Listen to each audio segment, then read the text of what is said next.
Hi, thanks for joining me for this video. Today we're going to be doing on an artist named E.L.T. Mesens. E.L.T. Mesens is a collage artist, and I recently bought an item from an auction, and I'm going to talk about this item that I bought that he created. It looks like this. It's a reproduction of a collage.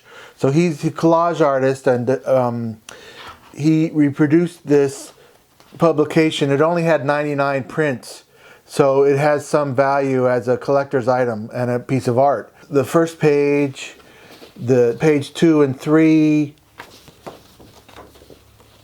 4 and 5, 6, 7, and page 8. What I'm going to do today is talk about this piece of art and the artist E.L.T. Mesens.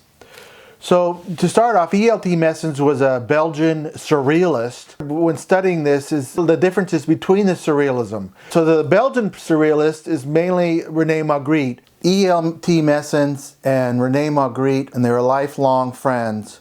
I think that they have a sense of humor in common.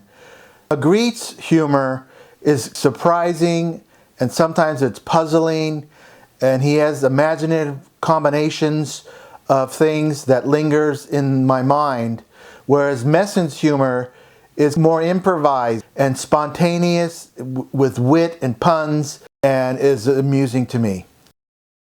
Comparing to the Paris Surrealist, let's take a collage artist from there like Max Ernst, who's really trying to shock. He's very serious. He's a little bit scary. He's pretty serious guy. In Germany, you can think of a guy named Kurt Schwitters, who was a collage artist. He's pretty serious. He's mainly seems to be more about design and his very tight compositions. I think it's interesting to think about the differences between these type of artists. This collage is called How to Make a Collage, and it has some text in it. It's all in French, so I don't speak French and I don't pronounce it very well, so I'm not going to do that today. But we're going to go over this page by page, and I'm going to use, I went to Fiverr and got a translation of the text, so I got a basic translation that I'm going to use to discuss the content of this piece. What I'm going to go through it kind of fast, just with the translation, and then we're going to go back over it and kind of closely examine some of the things he's saying and what he's doing. So the first page is, E.L.T. Mesens is speaking to you. What needs to be done for a collage? 2 hands, like this one, full of spring, 2 all-purpose hands, and more. A few pair of scissors. This one is female, donning a lavalier tie. This one is male, dry, hard, and lorette too. The third has a fine tooth. 'Tis a carnivorous fish. Materials. Images of objects and materials. Real leaf in a fake frame. Real fabric. But it's printed reproductions of blouse fabrics. A few ideas.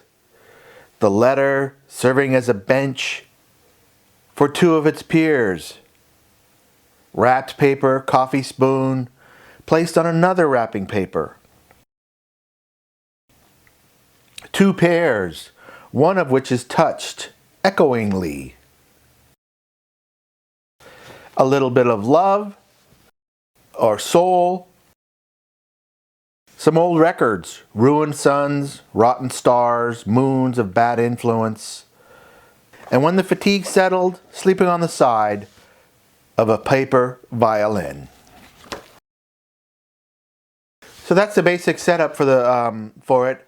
But let's go back over this and kind of examine a little more closely, so you can learn a little about how E.L.T. Mesens does a collage. I think he's, for me, he's my favorite collage artist.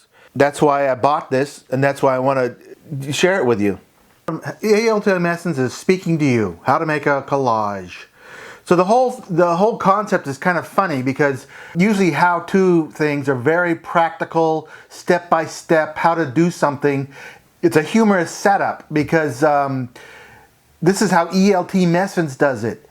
everybody's going to do art their own personal way. So the idea that he would tell you step by step how to do it, it's the parody of how to do something. What needs to be done for a collage? 2 hands like this one, full of spring. 2 all-purpose handy hands, and more. I want to mention 2 things on this first page. You notice the background is horizontal lines. When Mesens was in his teenage years and early 20s, he aspired to be a composer. You could see these lines as similar to the musical staff. Now he's done something more imaginative. He's put each line as a different color. The next thing to notice is the hand. It's a signature hand. He puts down his hand and he draws an outline around it. And there's many examples in his other collages where he uses the outline of a hand. A few pairs, what do we need for our collage, right? A few pair of scissors. This one is female, donning a lavalier tie. Look up the word lavalier in their women's fashion. So they wear a big bow, which has, it's called a pussy bow. The loop at the top, one on each side, and then the middle hangs down. That's what he's kind of alluding to. I think he's punning on pussy bow. This one is male, dry, hard, and lorgnette too. Now a lorgnette alludes to some spectacles. The modern glasses that we wear have 2 lenses and an arm on each side that goes around our ear. But a lorgnette is 2 lenses with a handle. And usually the handle's on the side. You know, like opera glasses would be kind of an example of that. But he's kind of alluding to having a post in the middle that holds 2 lenses. I think he's making a sexual allusion here where the male scissors, the point of it is inserted into the handle of the lower scissors. The text below the lower scissors says, "The third has a fine tooth, 'tis a carnivorous fish." It does look like a mouth, the open mouth fish. He's anthropomorphized the scissors here, meaning, you know, he's taken a solid object and given it and acted like it has a life of its own and with the scissors. The next page is materials, images of objects and materials. Real leaf in a fake frame. The leaf is also another symbol that he uses often in his collages.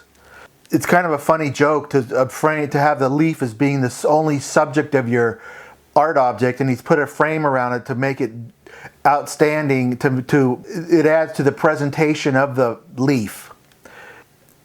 Real fabric, and that adds some texture to this. And then he has printed reproductions of blouse fabrics. And one thing I want to mention here is that he's done a lot of different kinds of shapes here. The first page was an organic, it's from a hand.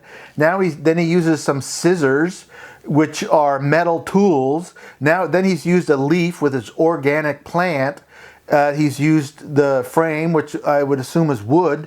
Now he's using fabrics, which is a whole different kind of material, and he's using squares. So the shapes and the fabrics and the textures, I like that kind of imagination. The next page is a few ideas. And here's another signature thing he does when he puts words in his collages. So here he's done the word ideas. Every alphabetical character in the word is a different font. Different sizes, different colors. That's very typical of Mesens. Letter, serving as a bench for 2 of its peers of a kind. Now he's talking about the letter E, and he's anthropomorphized that. He's saying the lower part is facing down as a bench. And then there's 2 E's facing themselves, and it's for 2 of its peers. As if the 2 E's are having a conversation on top of another E. Then he moves on to the wrapping paper coffee spoon placed on another wrapping paper.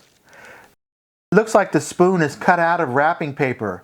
And this spoon is a spoon. We had some scissors before that were a female, a male, a fish, but this spoon is actually a spoon. It's a wrapping paper spoon. And the background is red wrapping paper.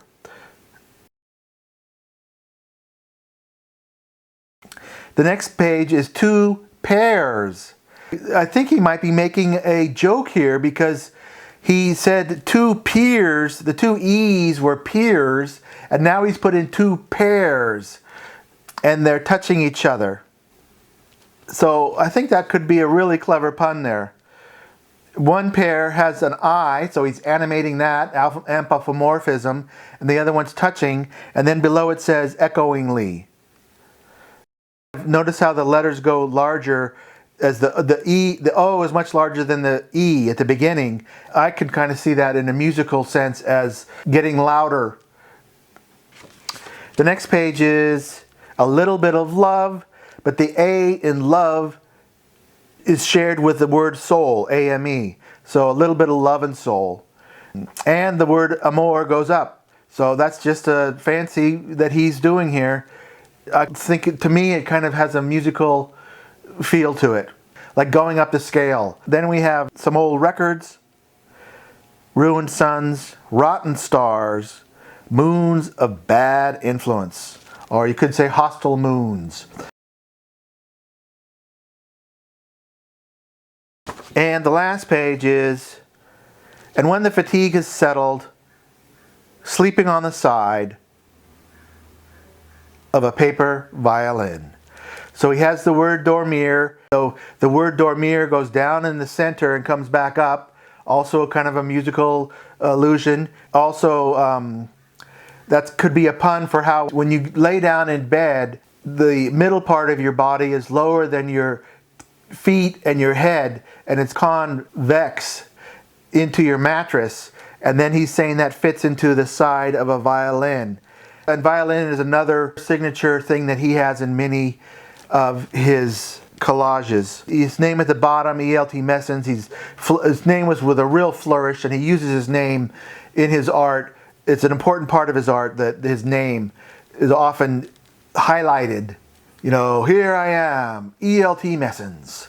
And then these other words here in black, that is an original writing by E.L.T. Mesens that's written on my copy of this, because he gave this as a gift to Ruth and Maurice Henry in 1964. If you're interested in more about Mesens, there is a fun newsreel that was made by British Pathé, and I'll put a link to that here. It shows him making a collage. Thanks for watching.